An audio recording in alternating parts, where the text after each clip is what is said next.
Welcome to the Chain Out Podcast with your hosts, Jeremy and Daryl. Hey everyone, welcome to Chain Out Podcast. It's Merry Christmas episode. Christmas! Ho, ho, ho. Merry Christmas to all of you listening to this on Christmas Day. Yes. You know, you've probably, Daryl? You probably opened some presents this morning. What have you been done, do you think? Oh yeah, you've had a few Maybe. eggnogs. Maybe you, Yeah. depending on when you eat your Christmas lunch, maybe it's at lunchtime. You've had some turkey. You've had some stuffing. And you've sitting had down. enough family that you've said to yourself, I need a break. And what better way to take a break than to spend about an hour here, we're thinking, Yeah, with your two favorite Canadian disc golf podcasters? exactly. You didn't think we were going to miss an episode, did you? No way. I'm we not weren't gonna Jeremy. Do that to you. Oh yeah, that's true. Daryl's got a streak going, so I got a UDisc streak, but you've got a podcast. There you streak. go. That's more important to me, the podcast streak. Fair enough. But we should tell everybody this is season 2, episode 58, Chain Out Podcast. I'm Jeremy. That's Daryl. Daryl, why are we so deep voiced in this episode? Do you know why? Did you do something with the tonal aspects of it? Yeah, I've adjusted it. Yeah, I've just lowered the pitch down a little bit. No. Do we need to tell people? Well, everybody we knows can this tell is a people. pre-recorded. We're not doing this live on Christmas Day. No. We would love to do that, but we have families, and our families might tell us that that's not the way they want us to spend Christmas. Exactly. No, we weren't going to miss an episode, so the only way that we were able to do it was to pre-record. So this is a pre-recorded Christmas special for you guys. And obviously 7 days later, we're going to have another pre-recorded special for you coming up later on New Year's Day. But right now, this is where we are. It's a little bit early in the morning. It is. I got. But a you chance don't know to go out that. for a walk.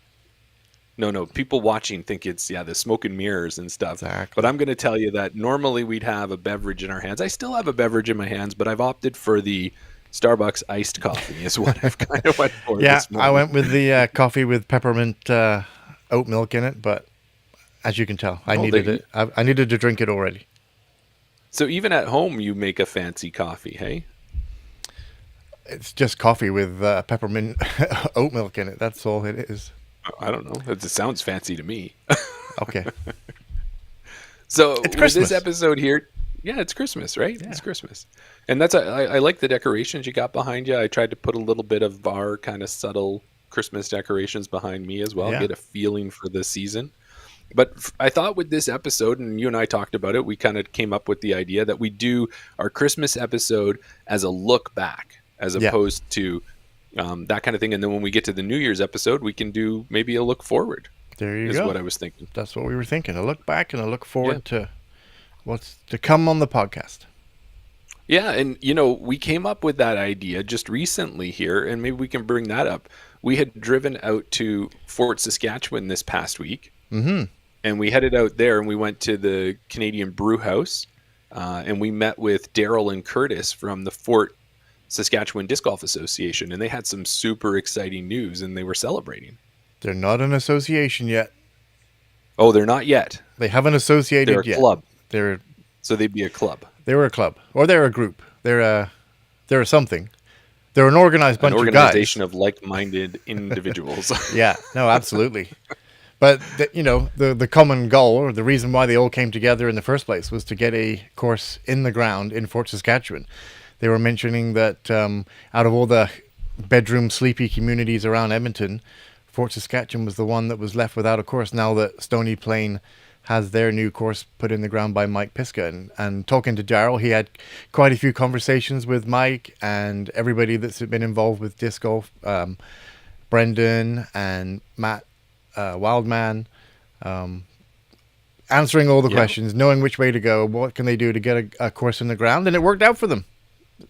Yeah, and that was it. So we got a chance to have a beverage, have some food with them, celebrate the fact that next year is the plan, from what we understand, is they've got the money allocated from the city of Fort Saskatchewan, and they're going to put 9 holes in the ground. We also met a gentleman there by the name of Chris, who's part of the Nordic community, but also a disc golfer. So it's going to be a shared use space, and he's more than excited to have one in there, and he wants to have 9 permanent holes. Right. And then their hope is eventually to have 9 holes that can be seasonal, where they're in for the summer and then they're out in the winter so that it doesn't impact the Nordic group. And you know what? That sounds like a great coming together of Yeah. two different communities to put together a course. I love the idea of it, and I can't wait to get out there and try that course when it's in the ground. Yeah, it's so good that you have somebody in another sport or using the same area that's so understandable that once, like you said, that coming together of shared space, yes, they know that they use that area for the Nordic trails and things like that. They've been using it for a while, and then all of a sudden this people show up and want to put these baskets in the ground with collars and things like that that may not injure, well, it could injure, but also just hamper their winter fun. But to be able to recognize that, yeah, it's a shared space, and why shouldn't they at least have something permanent for the winter? If it's 9 holes, that's great. And then be able to put the back 9 in the summer, that's awesome. Yeah. Well, and the other thing too, what we should shout out, because we know we have listeners all across Canada, and a lot of listeners who maybe have been thinking about how do I get a course in my area and what do I put in. One of the things I took from that conversation with Daryl when we were sitting there was that he worked right from the start with the council, and he even with the mayor got in on that there. And one Yeah. of the words that they used was disc golf is the equivalent of a free amenity, Yeah, if you remember him saying that. So it was kind of absolutely. one of those, yeah. And it was, what did he say? It was like treating it like kind of like an ice rink, an outdoor ice rink, that type Yeah, of thing. like anything like that, like a baseball diamond, like a basketball court, like an outdoor hockey rink, any of those things that are put in place and free to use, free amenities for the community, treat the disc golf course in exactly the same way. And that's one of the things, like you said, that the mayor was insistent on calling it that, just so that the other council members understood that it is no different to any of those other permanent in the ground shared use, or maybe not shared use, but free to use things that make a city, a place where people want to live and want to be outside during the summer or even in the winter. Yeah. So I guess what we want to say about that is it's almost like it was an early Christmas present for the Fort Saskatchewan disc golf people. And, we're excited for you. And it's something that's what I would like to open up Yeah. under the tree, right? One thing I would say is, like you said, or I don't know if you just said it or whether Daryl said it to me, but he had been working with the city for 3 years. I think it's been 3 years that he's just been Okay. pushing them, going to meetings. You were lucky enough this summer to go and participate in a pop-up course that they had there, just to try and Yes. drum up some, excitement and show how popular that it would be. So if you're thinking about, like you said, speaking to anybody else across Canada, if you're thinking that, just speak to your local council, tell them you're on a course and they'll give you some money. It might not be just as easy as that. You might have to put some hard work in, but it'll pay off in the, and hopefully, if you have other communities around you or there's other courses around you, then it's easier to get one in the ground. But Fort Saskatchewan didn't have any. So big kudos to Daryl and Curtis for getting that done. Yeah. Fantastic. And you made a great point, Daryl's just saying that put the work in and the work will eventually, hopefully, benefit you in the long run. But it's going to take that time to do those pop-up courses, engage the community, start showing around. We should be doing that anyways, Yeah. even if we do have a course. That should just be part of what we're doing to help grow disc golf across the country. And every time we can get one more disc golfer playing, it's going to make it better for everybody on the whole. It's like just another drop in the bucket, right? Yeah. One thing I just want to add. Hey, Sam. Sam's here watching us as well. He got the notification and he wants to say that it's nice to see more communities getting courses. It's not crazy hard to have a shared space course. And I know we think like that as disc golfers, but it just goes to show that it is possible. When he was first telling me about the Nordic area, that it was the Nordic community that was shared space, my instant thought was to go to Kingswood, because that's a shared Nordic space. There, they do remove the baskets fully. The complete course comes out of the ground, but the collars are kind of sunk into the ground so that they don't hinder the skiers in the wintertime. And also the tee pads there, you were mentioning that they're turf tee pads, so that when they're covered Yes. in snow, it's not like they're going to accidentally bump into a concrete tee pad there. So there are ways around it. It can be done. And Daryl and Curtis are living proof, and the Fort Saskatchewan community are living proof that it can be done. For sure. So Yeah. awesome. Well, Sam, thanks for joining us. If you got any comments as we go through, we're going to be talking about a little bit about what happened in the past year, and why don't we move to our highest? Or go ahead. I was just going to preempt Sam just to give him some time to think. The question that we put out on Instagram.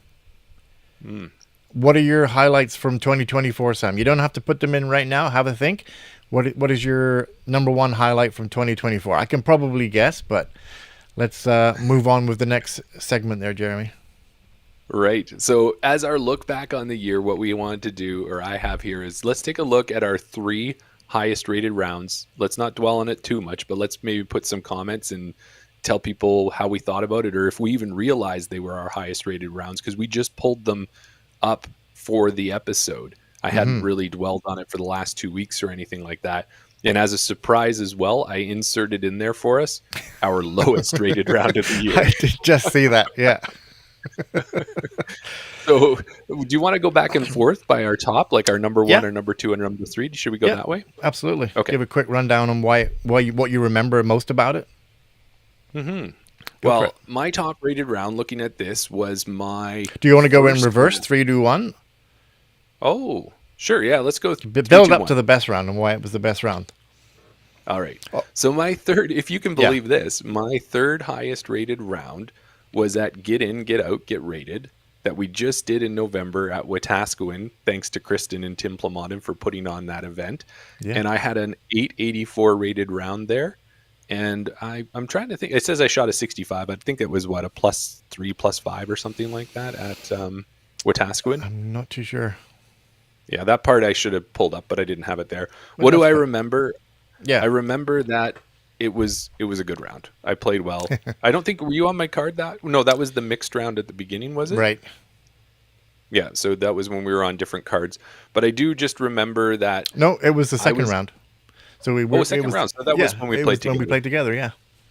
Yeah, and it's funny. I had a couple bad shots that we remember when we were on 18, and I was all worried because who was out there? Was it Greg Gatsky was out in the field? Yeah, he was playing 9. I was playing 18. He was kind of out there, and you were yelling out to Greg. You were like, "Hey, Greg, we're going to throw." And then Greg, in classic Greg Gatsky style, he's got the personality and the enthusiasm, all that. He just turns around. He's like, "I'm okay, guys. Go ahead. Throw. And then turns and he stands there and looks back at you. And you were going to wait for him to take his shot and move on, but I was like, it's okay. We'll just shout at Greg and tell him that we're throwing. It'll be fine. And then obviously that put the spotlight on you. So I kind of felt a little bit bad about that. No, so that obviously it didn't hinder you that much. No, obviously it didn't. But I think my highlight, if we want to finish off that round, was there's that hole on the front 9. I think it's hole 7, which is along the back, and there's that fence line. And I've hit that throw a few times. So what you have is you got trees on the left, you got some trees on the right, but then it opens up to a road, but there's a barbed wire fence. And if you're over that fence, you're out of bounds. And you're taking an outbound shot, and your chances are you're coming back quite a ways. So it's just a par 3 straight down a pipe, but you've got a little bit of room on the right to go out and back. And I threw out a crave, and I was under the basket, and that's kind of what it was. That was one of the things that probably helped me get to the 884, was having some shots like that were exactly where I wanted it to be. So now, how about you? What was your third highest? You pulled up my third highest, and it was actually round 2 of River City Cup. And actually that whole event for me was a good event. I don't know what it was. I was just playing well. For us, round 1 and 3, we played at Hermitage.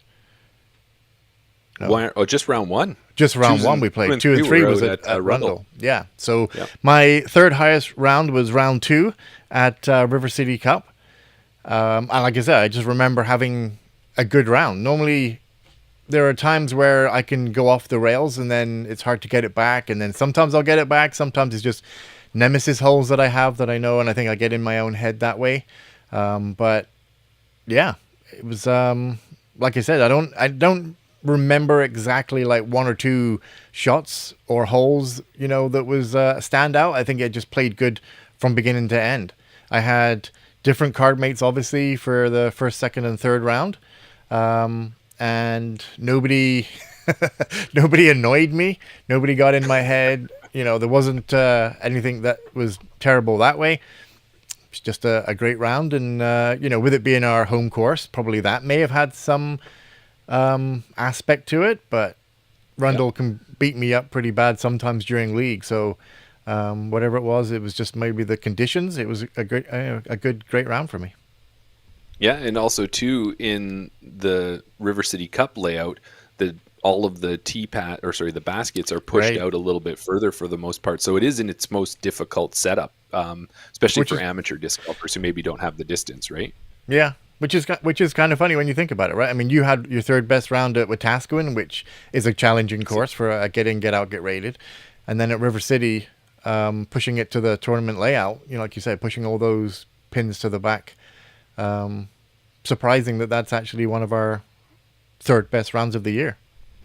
Well, yours, I'll tell you, my River City Cup does not show up on the highest rated. No spoilers there, but we could talk about that later. But if we go to my second highest rated, oh, and sorry, to stay with yours was 886 rated for anybody who wants to know that. Yeah. So then I had my second highest. So your third highest was 886. My second highest round was also 886. And that was at the very beginning of the year. And that was out at Spring Runoff. And that was round 3. And I remember, so Spring Runoff down in Lethbridge, we played at Nicholas Sharon and we played at Aperture. And we played Aperture for round 1 and round 3.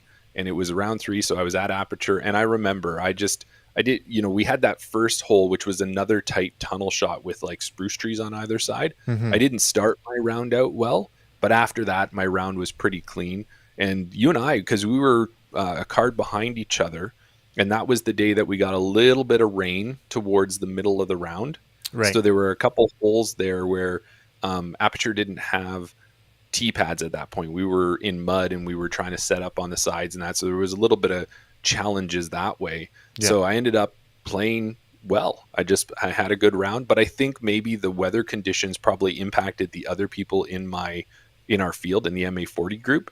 And by impacting other people and who were also playing the same layout. So I played well in adverse conditions, and I think that helped my rating go up that one. But yeah, I remember that as a fond round as well. Yeah. I think if you remember back round 1, we were on separate cards, but we ended up shooting the same. So we played together on the second round, but then you beat me on the second round, and then you moved off to the card behind, or I was the card behind you. Yeah, in front of you. But I was thinking about that, Daryl, too. Like Nicholas Sharon, what a beast that one was, hey? Yeah. Such a long course like that. Everyone said it's a Rundle, but longer. And I guess that was a fair assessment of it. But I would love to play that course again.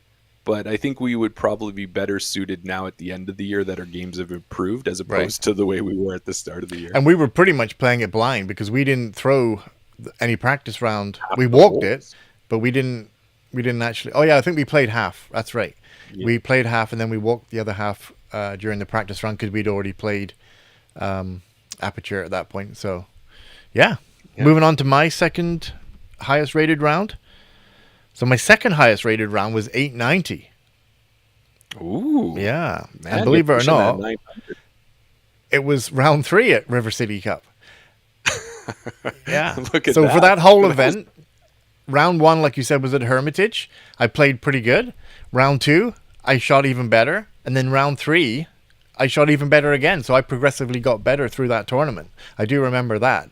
And I remember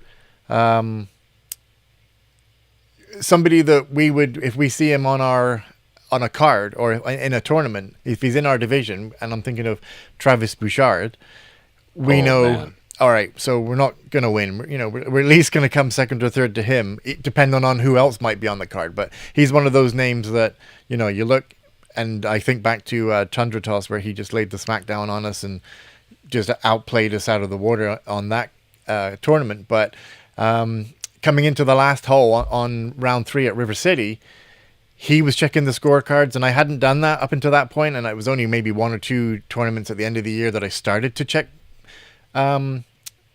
PDGA Live, the scorecards, just to see where I might be falling in that, in the order. But he was checking it. He knew that he could lay up on his last hole, and still take the putt to still beat me by 1. So, just had a good round again. Just like I said, just kept getting better at that tournament. So no surprises that round 3, 890 rated there for me at River City was where it is. Well, and with that, Daryl, I hope we're not finding a trend here, but I do remember something about River City Cup. And what that was you and I played at Hermitage round one, and we were on the same card. Right. But I wasn't on either of your cards for your two higher rated rounds. So I hope you're not noticing a trend in this. This was just supposed to be for us to reminisce and look back at the year. Right. But you'd be like, I'm never playing with Jeremy again. Every time I do, I don't get my highest rated rounds. Exactly. So, and speaking of that, my highest rated round, if we want to flip back on here, Mm-hmm. was 889. So not even as high as your second highest rated round. Right. And that was round one at Wally's 100 out at Rocky Lane Fairways in Athabasca.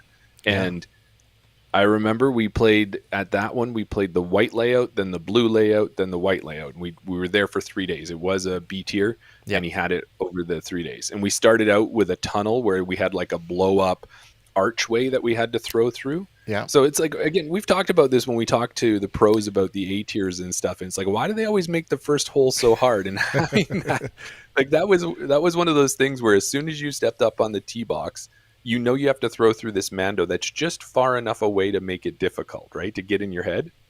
But well, you can go back and check, look at our Instagram, look for our highlights of Wally's 100, and you'll see our tee shots at Wally's. And it doesn't seem like it should be. It's a gap that you have to hit, whether the inflatable archway is there or not. But suddenly, it just being there, it just does get in your mind.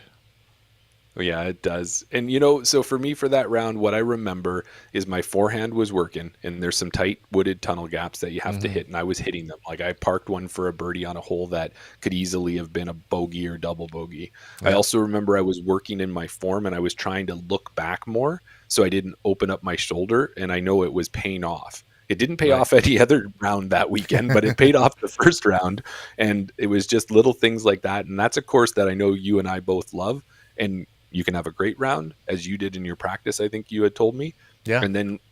But then when you go out the very next time, it could eat you alive. So it's kind of a great course that way where it can go either way. Yeah, and I think that's a big testament to the mental side of disc golf, because I went out there, practice round, played it blind, and I think I shot like 3 under, 7 under, somewhere. I can't remember exact score, but I know it was under par. And then going out there to play for the tournament, obviously tournament nerves. I've played it now. I know that I can park this hole. I know I hit that gap before. Yeah, didn't work so well for me in that tournament. But yeah, that was a great round by you. I remember how many shots you were better than me. Well, I don't remember exactly how many shots you were better than me, but I know you were quite a few shots better. And that was one of those tournaments where we didn't play together on the first card. We didn't play together on the second card. We didn't play together on the third card either. There was no catching you at that point, and it wasn't a great tournament for me, but you definitely played well at that tournament, and it's reflected by that 889 rated round. Yeah, well, thank you on that. And then let's go to what's not going to be surprising to me. I don't know if it's surprising to you, but what your highest rated round was. See, this is one of those ones where I have to put an asterisk beside it. I tell you don't, but you always want to anyways. So my highest rated round was my first win, which was the Big Berta tournament we did, the Kingswood XL layout with Queer Disc Golf out in Kingswood, St. Albert. It was when we say it's the XL layout, there were 24 holes on round one, and then you played 24 again in round two. It was a long day. I didn't really, I just thought, oh yeah, they've added a few extra holes. But when you realize that you're playing 48 holes in a day, that's more than 2 rounds of golf. So, yes, that kind of, it didn't sink in until I think I was like halfway around round two, and I was like, okay, we're done now. But yeah, something just clicked that round, and it was one of those points where I didn't check the scorecard. I think until we had a backup on one of the holes, the long par 5 at the back end of the course. And then I was waiting. I'm like, maybe I'll just check the scores just to see where I am and, who's ahead of me. Yeah. And then I seen this name, when you scroll, you see your name, and then you pull down to go a bit higher up the list. I was pulling down, and it wouldn't show who was ahead of me. because amazingly, I was in first place, and I was like, "This can't be right. I can't be in first place." But yeah, whatever it was, it just clicked at that tournament. Everything I relied heavily on my T-bird. It was just going where I wanted it to go. I was hitting every shot, making it close enough to the basket to be able to take those birdies. And I think I played pretty clean that round as well. I think I maybe only took, or that tournament even, but maybe took 1 or 2 bogeys. And again, my asterisk comes from, the rating just came out. I went down into a lower color-coded group. So I don't know if that has anything to do with the way that, because I played better, and I would say played more to my rating, because I was in a lower rated division and I played well, whether that gave me a boost in my rating, because that score in that division was a good score. But if you compared that, if I was actually playing in the division that my rating is where I like to be, it wouldn't have been that good. Oh, And well, that's what I'm I'm going to saying. tell you, you know what I'm going to tell you, because I've said it a number of times. Your rating had you in that division. You won that division, and you're the first of Chain Out Podcast to have a career win on their PDGA page. So You can't take congrats that on away. that. It does say a career Nope. win. But that was an It does. 893 rated round, round 1 at Kingswood. Kingswood Yeah, XL, so the Big Bird tournament. We can talk about this for next episode when we're talking about looking forward, but I see a lot of ratings here that are just under 900. So we'll just leave it at that. But one of the things we should do is, it looks like we had 2 people watching right now, because I know we're recording in the morning there. But if Sam or anybody who is watching has a high rated round, or that they wanted to shout out what their highest rated round is, we could maybe mention that as well. But let's do it. Let's do this. Do we part. need to? Let's go to yeah, we need to do it. We're going to go to our lowest rated round. You don't have to do it if you don't want to, but I'm going to do No, mine. it's fine. So, okay. So my lowest rated round of the year, and I didn't realize it. I actually thought I had grabbed the correct one, but I grabbed a 2023 round. So I just went back and found my 2024 lowest rated round. Right. And that was a 797. And that was round 1 at River City Cup in Edmonton at Hermitage. You and I playing together. And it was so strange, because I went out early. Mark Thompson and I went out. We threw 6 holes, I think. And some of the holes that we were going to play, because we knew what hole we were starting on. And I was hitting those lines, and everything was great. And I'm like, this is going to be a great day, a great tournament. I'm like, I had my dad come in to caddy for me, which was fantastic. It was like, made me feel so good. And then we get on the first hole, and I whip it into first available. I think it was hole 18. We were going up the hill, and I just whipped it to the left or the right, whatever it was. And it just was downhill from there. And I remember keeping a positive attitude, but nothing went my way. So that was that one. 797 though, that's kind of where I started last year when I started competing in tournaments. So I can't feel that bad about that being my worst round. So yeah, I don't exactly know how this worked, because it looked like you snipped from my PDGA profile the round and the rating and everything like that, but there seems to be a typo, because my lowest rated round starts with a 6. Yes, unfortunately, we've talked about it many times on the podcast.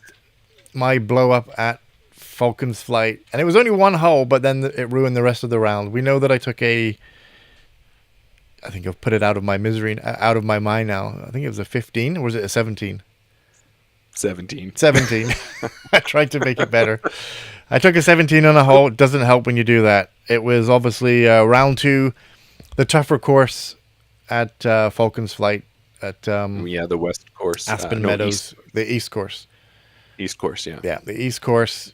1 hole, ate me alive and just spat me out, and I didn't do very well for the rest of that round. Jeremy knows, because I was like, "Don't talk to me, Jeremy." I tried. I was done just before you, because I was sitting in a lower position, right? I had the cart ahead, and I remember I'd gone back to the tent. I'd grabbed myself a beer, because it was a hot day. It was really hot that weekend. Yeah. And I'm heading back, and hole 18 was right close, and I'm walking up, and I see you, and there's like this hand gesture, just like this push away, and I'm like, I was talking, and I know my voice carries, so I'm like, oh, am I being too loud? Am I distracting the guys on their last hole? Yeah. And then I walk around, and I could see, and then it wasn't until afterwards, and I think one of the things you and I do is we like to recap our rounds, right? We go back and forth. How was your hole one? This is how my hole one went. How was your hole Yeah. one? And I know we were walking back to the tents and you were like, we can do a round recap on yours, but we're not talking about my round. Yeah, that was not a good day. And it's experience, right? Now I know, don't be stubborn. Take your time. Take a second to walk away.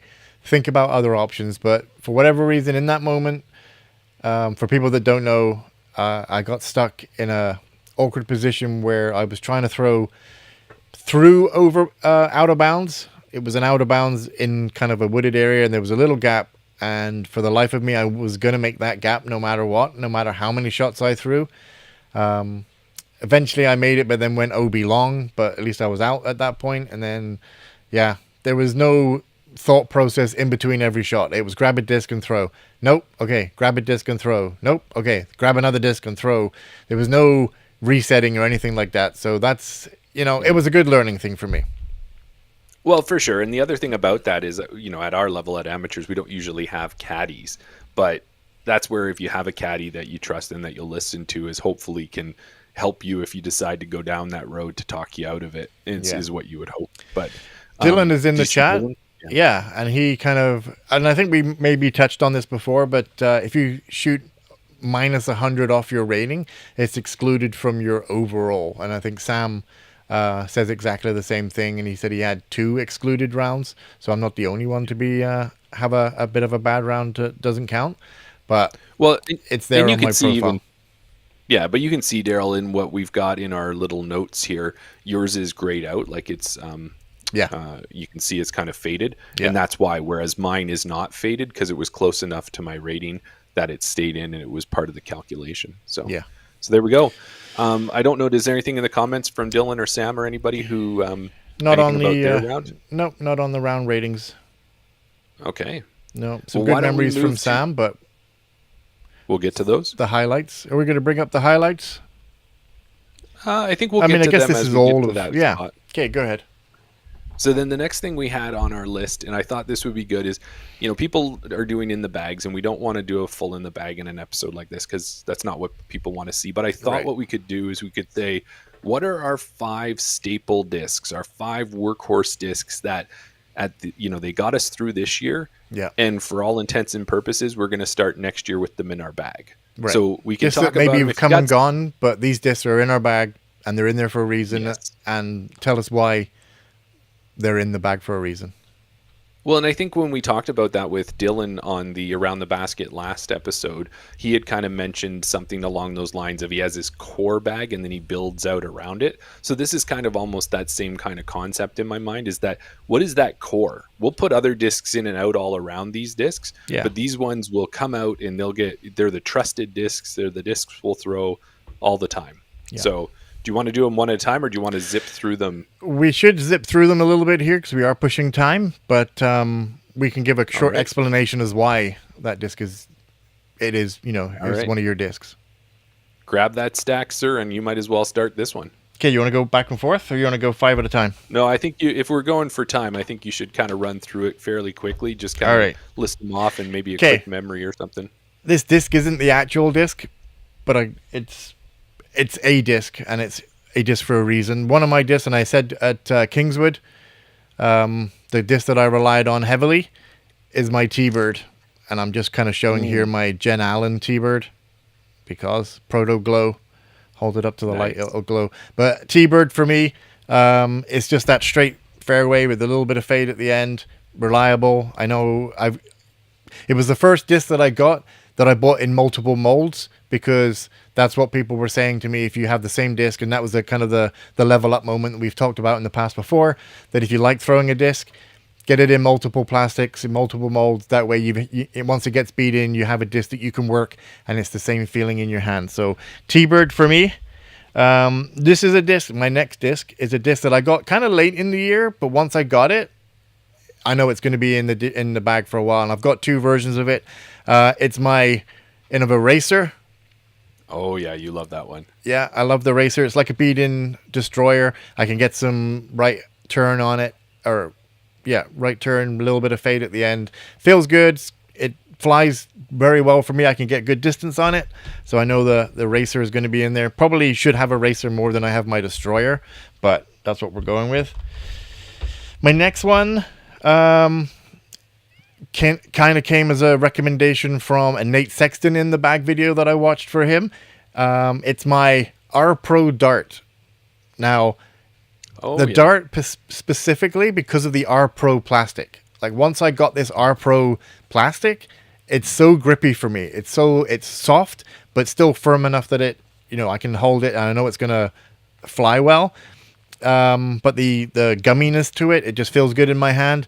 And this dart for me is a left to right fading disc. I can throw it out and it will hold that left to right turn the whole flight of the disc. There's no left finish at the end. So gotcha. I can throw that on a bit of a hyzer flip, or I can throw it out and I know that it's going to be predictable coming back to the right. Now, this one may surprise you, but I'm putting it in anyway. It's my new putter that I've got, the Zero. Yeah. And it's an R Pro plastic again. I know it's only a new addition to the bag, but I think now that I've found the putter that works for me, I can see that, I tried all those other putters. In the beginning of the year, I was throwing with Berks. Then I switched over to Pixels. Then I went Innova, and I tried Aviars. I tried Invaders. I tried a few other discs. The Zero, for me, feels good in my hand. R Pro plastic, and I can see that staying in the bag for quite a while. My last disc is the very first disc that I ever bought. We talked about this with Jason from Disc Republic, and this is the exact disc. It's my G-Star Mako 3. Like I said, I look back on the invoice. This was one of the first discs that I put in my bag. Mainly got it because of the flight numbers, because I figured 0-0, it's going to fly dead straight for me. Actually, it's a little bit unstable now, maybe because I've thrown it so much, or just every Mako is kind of in that flight. Well, that's what the numbers do. But this G-Star, again, it's a bit like my Dart, but I can get more distance on it. I get it to hold those big turnover shots, and it's in the bag and it will never leave. Nice. And I don't know, because we didn't really talk about this, but do you have an honorable mention at all? Like one that you just want to be there, and sometimes it's there, sometimes it's not, but it's like, that's your 5 core, which is a great core. I love it. Mm-hmm. It's all Innova, of course. Exactly. I would say. So the one that is either there or it's not is my iDie Destroyer. Yeah. Because it was one of the first discs that I threw, and I could get it a little bit. It's a destroyer. I probably shouldn't be throwing it with my arm speed, but it actually went. If I threw it on some Anheuser, I knew it would be predictable. Dump back to the left, but I could actually get some distance out of it. The problem is when I do throw it like that, and if I'm not reading the wind correctly, that -1, for some reason, it'll just hold that turn and it won't ever come back out of it. And this is one of the ones that I ruined my round at the Edmonton Open. Final round, I was playing in MA3. You were scorecard watching. You seen that I was up into 3rd place and I had 1 hole left to go. And if I held on, if I threw a clean shot or a clean hole, but it was the podium, I think. It was the par 5 at Bailey's Crossing. For people that don't know, I just threw this. It hit the wind. It turned over and went OB right. And I was like, how do I turn over a destroyer? But that's what happened. And then the second shot, I thought I'd throw it again because obviously I went out of bounds early. Threw it again. Same thing. I went maybe 10 feet in front of me and it went out of bounds again. So then this is a disc that it will work, but when it doesn't, it's a bad disc. So it's not going to get banished, but it's an honorable mention that when it works, it works.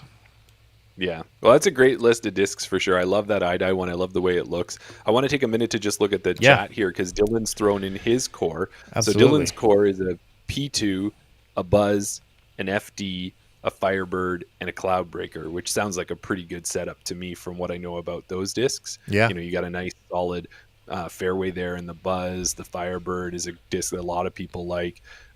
Brock's got in there an Envy, a K3 Yarn, a Fission Crave, a Firebird, and a Shrike. And then we got Sam just dropped his there.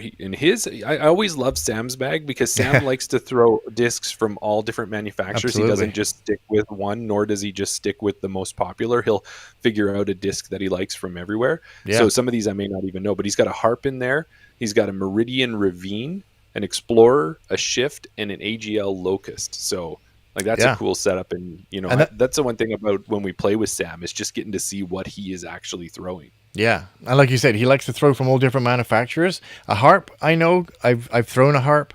An Explorer, I haven't thrown one, but I know the disc. A Meridian Ravine, never heard of it. Don't even know who makes it. The Shift, probably Meridian. I think a Shift is Streamline. Yes, it's the Streamline Shift, and then the AGL Locust I've never heard of or never thrown or never seen where that came from. So I know it's by AGL, but yeah, I've never heard of those other discs. But one thing I just wanted to say on those other picks, you can tell the people that know how to throw discs and the popular disc, because Dylan throws a Firebird, Brock throws a Firebird. It's a popular disc, Jeremy. Well, and that's a slot that just, it may not need to be a Firebird, but a Firebird is the most popular in that slot. Yeah. But that's one of those discs that a lot of people have.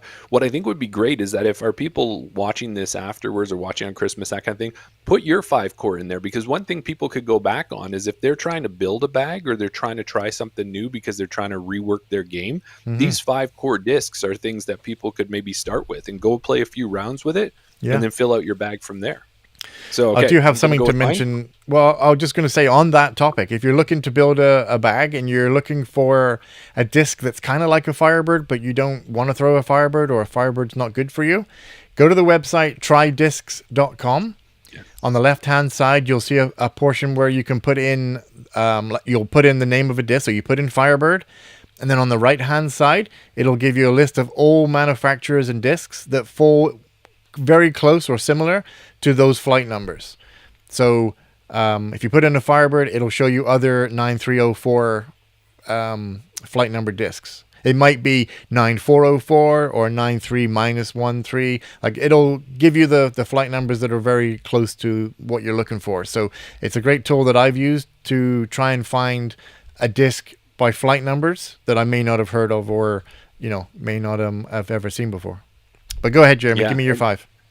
Well, you told me about that site, and all I would tell people is that we were just looking at that together. It was my first time on the site, and when you get to the main page, you'll see a spot that says compare discs, and then when you click that, you'll get right to the page that you're talking about where you can put in any disc, and it'll just start showing them up. And you can even filter it down to certain manufacturer comparables. Oh, yeah. Lots of... Yeah. It's amazing. Yeah. So my discs, you're not going to be surprised, Daryl. I've been putting with this thing for how long? It's a 5... EV7 disc. You've actually given me the ones you bought because you saw me putting with them and thought, hey, if they work for Jeremy, maybe they'll work for you. This one even still has your name on the back of it. But it's when I'm putting and my putt is on, that's the disc I'm always putting with. It'll always be there. A disc that was in my bag, it left my bag because I gave it to a friend in order to get another disc, and now I've just brought it back in, and it's going to be a staple, is my Svea. My Castoplast K1 line Svea. I love the way this disc flies. I love the glide on it. I know we said before that glide doesn't mean anything, but this disc glides and I love it. Yeah. My next disc that's been in here for quite a long time, it was one of my early purchases, is my Fission Crave. So, my good buddy Brock in the chat there and I, Fission Crave. This one used to be bright pink, kind of like the one you have, Sonia has. But it's faded so much over time. But I love it because it's straight, it's light, it's easy to throw. That's always going to be in my bag.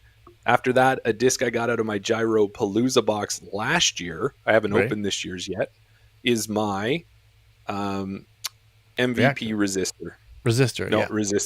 So Resistor, this is my overstable. So this fits in my Firebird destroyer type spot. It's kind of like a baby time lapse is what I call it. And then I did get an ace this year with it, and that's on the back there.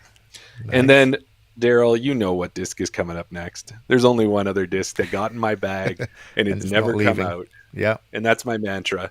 I never had a Thought Space disc. You're going to say, Jeremy, how did you even think of a Thought Space disc? I was at Limber at the Limber Open looking in their store. I saw this one here. It had a really cool stamp, that alien stamp. Whoever makes the stamps for Thought Space does an amazing job, whether it's the Pathfinders, you name it. So it was the stamp that kind of got to me, and it was in the right numbers. And as I said, if you look really close, In other times, you can see that little black mark on the edge. That's the tire Yeah. track that turned it into the best disc ever. So that's what I got there, Daryl. And Yeah. then as my honorable mention, which I'd have to put in there, and that is my good old musket. Right. I had a nice blue musket that was from a disc swap. I put that into the pond out at Athabasca, but I still have this red one, and I will always keep that in my bag as an honorable mention. It doesn't get thrown as often as the other discs, but it is there for me when I need it. Yeah. Those are good picks. Yeah. And it's funny how, knowing you and knowing which disc you throw, like I definitely would have picked your Mantra. I would have picked a Sphere for you. I would have picked your putter, and I would have picked your Crave. Okay. Yeah. And then the resistor it just fits a slot, right? And I Yeah. love that one in my hand. So, but the other thing I'll tell everybody about, and I'm making a pre-commitment here to you, is I have a Gyropalooza box. I have not opened it yet. I'm going to do that probably at Christmas. Maybe we'll have it back for the New Year's there. But one disc out of that box is for the listeners. I don't know Wow. which one yet, but I'm going to take one of those discs and we're going to give it away. It's going to be a teleport or a dimension, or it's going to be Yeah. the 14.5 speed. You No better have a spoilers, big but it arm. might be. No, that's awesome. We'll see. Yeah. So that's good there, Daryl. How are we doing? We can keep rolling along here, hey? Got a few more minutes. Let's keep going. All right. Well, let's get to our last section here. And we put a note out to the listeners. It was Yeah. very recent here, where we asked, what was your favorite memory or your favorite moment of the past year of your disc golf season? Yeah. And we did get some answers, and maybe we can start with some of the guests' answers if we want to do that. Well, you know what? Let's just put it out there because Sam has his highlights in there. So we'll do Sam, and then we'll also ask anyone else in the chat if you want to put in your highlight of 2024, something that stands out for you, a memorable moment. Put it in the chat, and we'll read it out. Well, let's go with Sam's to start with. Then maybe me or you can go, and then we'll go back to the chat. How's that And we sound? got a couple that we had that came in through Instagram as well. Oh, yes, absolutely. Sam, he's got too many highlights to mention. It's hard to pick one. He met a lot of really great people in 2024. So really genuine, nice, caring people. That was great. Playing wise, an eagle I hit in Lethbridge at Nationals, at NADGT Sweet. Nationals. Sam, that's amazing. I didn't know you hit an eagle. And then another highlight, selfishly though, he photobombed Gannon Burr in Texas accidentally. That's a fun disc golf memory. That's awesome. Yeah, that's awesome for sure. Lots of great So do you wanna highlights hit- from Sam. Yeah, great ones for sure. Well, Daryl, hit us with your highlight if you've got one. What do you got as your highlight or favorite moment? I guess it's going to have to be the win at Kingswood. As much as I Yes. keep saying it's an asterisk next to it, a win is a win. I guess I played well. So it's one of those where I didn't think, I thought I was playing the same as everybody else. I thought my game normally gets me about between 7th and 11th, depending on how many people are on the card or in the tournament in our division. So I didn't think that I played any better than anyone else, but whether they played badly on that day or I was just playing really good, but it got me the win. So a win is a win. I'll take it. That was one of my highlights for sure. Well, and I think probably everything about that day, like Andy Seawright and Queer Disc Golf, Mike Carey, Brock Cicchetti, all put that event together. Yeah. They took a course and they turned it into, which is normally, as we just learned, Dink and Dunk from Kevin Fodry. They took a Your Dink and local Dunk dink course and dunk. Yep. and they turned it into a longer course, which made that more interesting.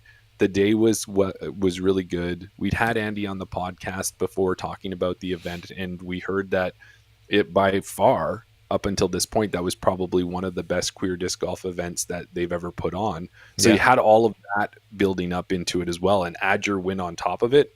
Yeah, how can that not be a highlight, right? Exactly. And how about yourself? Well, I'm going to go with that, but the one other one I want you to think of while we're doing this is think about your podcasting highlight of the year, or Right. a highlight. We don't want to go your number one, but one of the things that was Yeah. a highlight for you. For sure. So for me, one of my highlights from my year, for my disc golf side of things, had to be Nationals in Clearwater. I loved it. There was everything about that weekend was fantastic. being the fact that MA40 teed off right after FPO and getting a chance to interact with all the FPOs, watching them warm up, seeing them take their first shots, getting a chance to follow their cards for a few holes and then play my round. That was fantastic. Seeing Thomas, seeing Casey, Sophia, meeting Brian Henniger from the PDGA, Right. Matt and Andre. Like, it was just there was so many people there. It was such a cool vibe. And that's why I'm so stoked and want to get to nationals again out in Ontario this year, because I think it's going to be that same vibe, but it's going to be an East Coast predominant with West Coast coming to visit, as opposed to West Coast with East Coast coming. Like Colleen McInnes came out, right? So it was fantastic, and that would definitely be my highlight, because even you were watching my scores, and that course was one of those ones where it had a very low margin to error, the courses that we played. Right. So 3 strokes could move you multiple places up and down. So you would text me, you're like, oh, did you have a bad round, bud? Because I dropped in the standings, but I still felt I played really well. So it was a different experience for me to see that, hey, you missed 3 shots, you're dropping down a player board. You make a couple shots, you're going up real quick as well. So it was fantastic experience. And that just goes to show you, when you're score watching, you don't get the feel for the event. You don't get to feel how hard it is or how well you're playing, those sort of things. So, yeah, that was definitely. But yeah, nationals, the who's who of Western Canadian and Canadian disc golfers. Hopefully, when we go out to nationals in the East, we'll have a who's who of Eastern Canadian and all everybody else that's going to be there as well. People that didn't get a chance to come out to Clearwater, we'll get a chance to see them and speak to them and maybe do some interviews and things like that. That'll be interesting. Yes. Yeah. So let's go to the listeners that we put out on social media. Do you want to start with the first one? Sure. Yeah, we put out the question to what was your favorite moment on Instagram, and Kristen got back to us, Kristen Swirls, and she had said, gotta be playing cards on the deck at Nationals in Clearwater with buds during Nationals. And so that's a memory that I have as well. So Mark and I were out there. We were out, Kristen and Tim had a Airbnb, and they had a nice patio. It was raining that night, and it was looking out over it was an elevated lookout, so it was a nice lookout. We were playing a game that some people call President, a card game. Okay. Other people may call it an expletive that starts with an A. I don't know if So no, we're not monetized monetized at the moment, but we don't want to get demonetized before we even start. Well, I can say a hole, can't I? You can, yeah. All right. So yeah. So anyways, that's what it's called as well. So we're playing this game here, and we're having a couple beverages, and we're having fun. And my personality is at top marks at that point, and we're just laughing and joking, and everybody's personality is at top, and it was a fun time, and that really added to that whole experience as opposed to just the disc golf. So that's what I know about Kristen's, and Kristen, that was a highlight for me of nationals as well. Yeah, that's awesome. Our buddy Mark, first ever guest on the podcast. His highlight is an event that we both never got a chance to go to this year. His highlight, he played in the Wildman Classic, which was out at Drayton Valley. I forget which division he played in, whether it was MA1 or MA2. I'm not can't quite remember. But his highlight, he said, I guess it's probably going to have to be that playoff win at Wildman Classic, parking that first hole shot. So, yeah, Mark, I think, was a couple strokes back coming into the last few holes, managed to tie it up on the 18th. Went to a playoff. This is his story that he told us. We obviously weren't there, but ended up going to a playoff hole, or it was going to be multiple holes, but kind of mentioned to the person that he was tied with, should we just do this hole one? Closest to the pin wins. Let's decide it on hole one. Neither of them wanted to carry on, playing too much disc golf after that, after the long weekend. And he said that hole one, I don't think he'd ever birdied it the whole round. And then in the playoff, he threw, I can't remember what disc he said he threw, but I know he said he threw it and he parked it right under the basket. Yes. And then that's out there. Go ahead. The person that he was playing with, I think, kind of pushed it out wide from the green, couldn't make the putt, and Mark just had to tap in for the win. And Sam's confirming that it was MA2. Right. And that's out at that Grand Prairie course or not Grand Prairie, Drayton Valley Drayton course Valley. that we haven't been to yet, but we want to get out there because from what we understand is a nice wooded course with great fairways and unforgiving off fairways. Yeah, I was going to say nice in quotes. Yes, there It's you a go. a great looking course, probably a good course to play. Not very forgiving and quite tough. Yeah. All right. Well, if we go quickly to what was your kind of one of your highlight memories of the podcast this year? I know we did our 50th recap show, but I'm thinking hit a couple, even if it's a couple, just let's hit them quick. And what are some of your fondest memories here of the podcast over the last year? Yeah, one of the ones that I would say, it almost stems back into 2023. So I know it's a little bit past the year recap that we're doing, but one of the highlights is actually doing a podcast. Like the fact that we got it off the ground and we're doing it, and we never knew what it was going to be. Can we actually do this? Is anyone going to listen? Are we going to be able to have enough content? Are we podcasters? That sort of thing. So the fact that we actually did it and we've grown the podcast into what it is now. So we got it started in 2023, but it really kind of picked up in 2024. So that would be one of my highlights. Do you want me to do another one? Oh, well, You go ahead. Go ahead. No, you go ahead. 'Cause Okay. I think one of our highlights is going to be overlap the a same. bit. Yeah. Yeah. And I think too, to go on, and I'll say one of my highlights is what you're saying as well, is how accepted the community has been to us, and how we went from being two guys just saying maybe people will listen to us, maybe not, but we can just put it out there and have a good time and see what happens. But the fact that all of the tournament directors, all of the players, all of our local community, Edga has been so supportive, everybody in Alberta, being the chance that we were actually able to get Canadian pros on the show and bring more exposure to them. I just love the community that's been developing and that we are actually part of it. And that's been a highlight for me for sure. Absolutely. That was your highlight? That's okay. one Sorry, of them. I wasn't sure if you Yeah. were just clarifying more on my. You thought I was just doing a speech. The other No, that's one highlight. of my highlights. The other highlight is more of a highlight for me and you. It didn't seem like it kind of resonated too much with our community. I mean, everybody liked it. It was a great experience, but for us, I think it's going to have to be one of those top highlights, and that was doing an episode halfway across the world in Australia for Team Canada during the WIF Diff Championships. Like we had the idea. What could we didn't even know what the time zone difference was at that point. Can we do an episode? Wouldn't it be great if we could do a live episode with Team Canada in Australia? Let's, like we say, we're all about supporting Canadian disc golf. Let's see what happens. It worked out that the timing was perfect. It was early morning for them the next day. It was right around our time for podcasting, so that worked out great. You had reached out to Colleen McInnes and said, "Hey, if anyone from Team Canada is available during this time, we know you got your schedule for your tournament, but if anyone's available, we'll take anybody. We just want to speak to somebody." And as it turned out, that it was originally going to be Colleen's partner Chris, and there was another name. I don't want to. Karen Martell was there. No, as it wasn't well. originally going to be Karen. It was going to be somebody else because they were all going to be on the course supporting the team. Craig wanted, if you weren't playing, then you were out supporting the team, which is we obviously admire, and that's what we wanted. But then once we actually went live, we ended up having Chris and Karen. They just got back from the first one or two holes, I think, came back to the WIF Diff kind of like the clubhouse, sitting in a Yes. corner, did the podcast for us, which was amazing. They were telling us what it was like, what the local scenery was like, the tournament, the hospitalities, everything like that. That was awesome.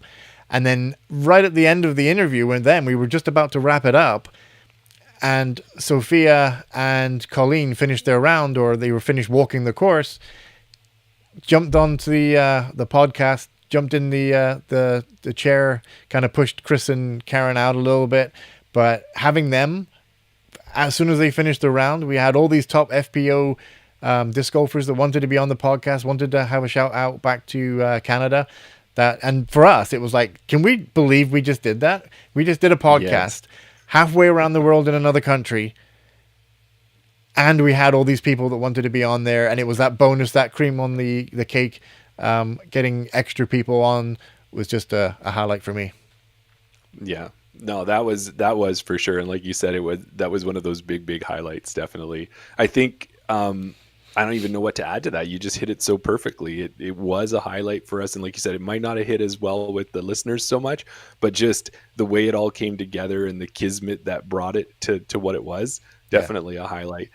I'm going to give two real quick things. I'll say another one that was like that was when we're always getting a chance to do something new, whether it was the A tier fantasy podcasts and then interviewing after that. But like the On Location at Cold Garden, another quick hit. That was another awesome one. Now, it didn't, we learned a lot in that one, but the experience that we had was one that could not be forgotten for sure. And then my last real quick thing I want to hit with that too is it was putting the podcast out there, interviewing people, chatting with people, but then when we would go out to a tournament and then we get to meet them. And it didn't matter if it was someone who knew us and we didn't know them, if it was a listener we chatted with, if it was someone we interviewed, right? When we got to meet Miguel for the first time and Gabby, if we're talking about the pro side, or I met Colleen for the first time, like that, those were real highlights.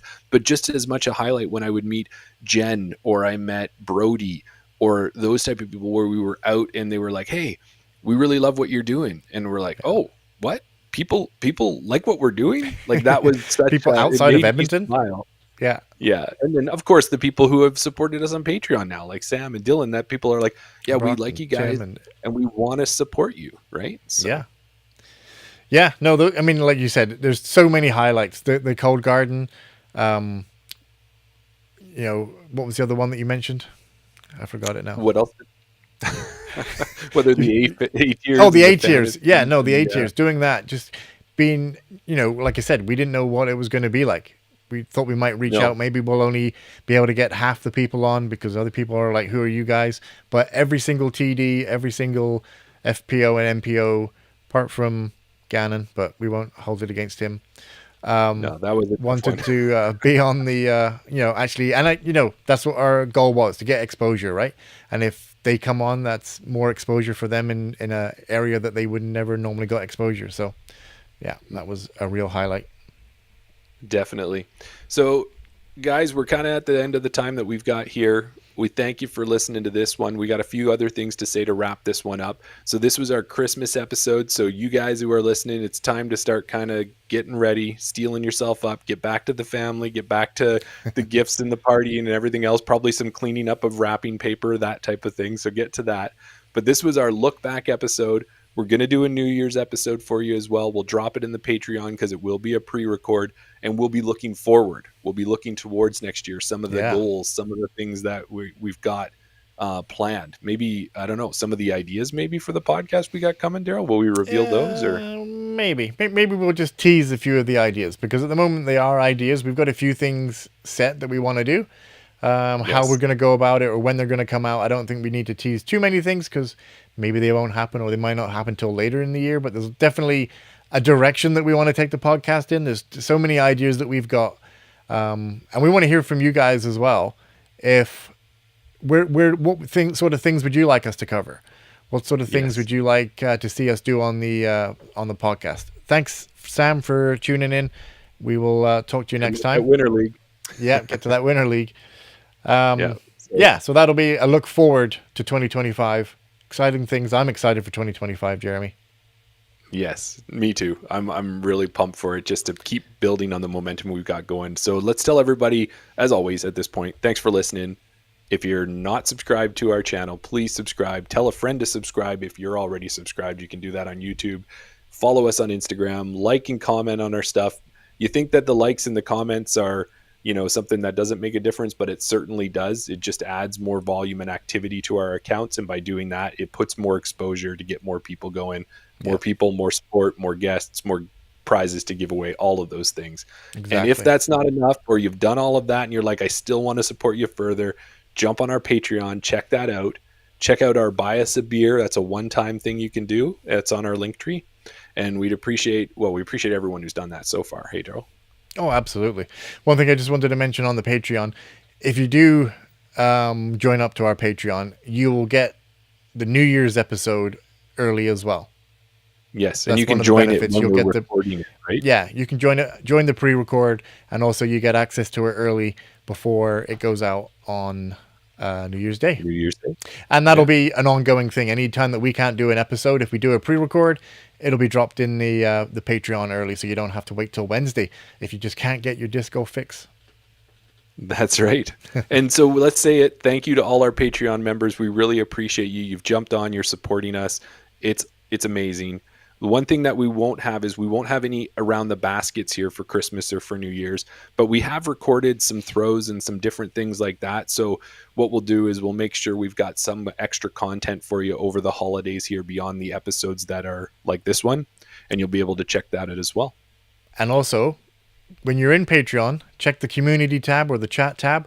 There's 3 threads going right now. We're doing the distal chat. Oh, so if yeah. you do your distal, you know, if you've got bragging rights, if you got today's distal in, you know, maybe you guessed it in 2 or 3 guesses. Maybe you nailed it on guess 1. Share your highlights, share your results, put them in the thread. Also, there's a couple threads there. We'll add more to it as well, different topics. If you've got something to say, be a part of the community on Patreon. We're trying to be a bit more active and interactive on the Patreon side as opposed to the content that we put out on Instagram or TikTok. So if you want to hear more for us, or if you want to be more connected to us, Patreon, get over there and drop a chat. Yeah. Yeah. And Daryl, we should probably end this one. Maybe if you want to end it on that discal bent a little bit, we could say, you know, if you're someone who could actually figure out a disc like the Swarm Right? yesterday, like Brock Cicchetti did. Yeah. He got I've it never even after heard of 3 the or disc. 4, I think. Yep. Yeah. So if you had one of those Swarms and you'd never thrown it before in your life, I think the thing was a mid-range that was super overstable, right? Like no turn on it. It was like a 4 fade on it. Yeah. You take that one out, you go to your local Dink and Dunk, which I just think we're going to use on a regular Absolutely. basis here. It's a 250-foot hole, and you're going to throw that thing, and you're going to throw it out, and you're going to throw it on as much Anheuser as you can, because you know that thing's just going to try and flip back over. And as it flips back over... Sorry, just like you said, it's like a mid-range, right? Yes. So there's going to be no Muskoka layups with that mid-range. Yes, But you're going to take it to exactly. your local Dink and Dunk. Yeah, sorry, go ahead. Yeah, we're going to throw all of those in. I love it. So as it's kind of taking, you tried to throw it on Annie. It's just fighting back. It's going to fade. It looks like it's going to almost slap itself into the chains. But as it goes and it hits that basket and it grabs those chains, there's only one thing that Swarm's going to do in our hands. That's for sure. Oh, there's definitely only one thing. They couldn't do anything else. Yeah. Well, it's going to do, what is it? Oh, I think I remember. It's going to... Chain out! Thanks, everybody.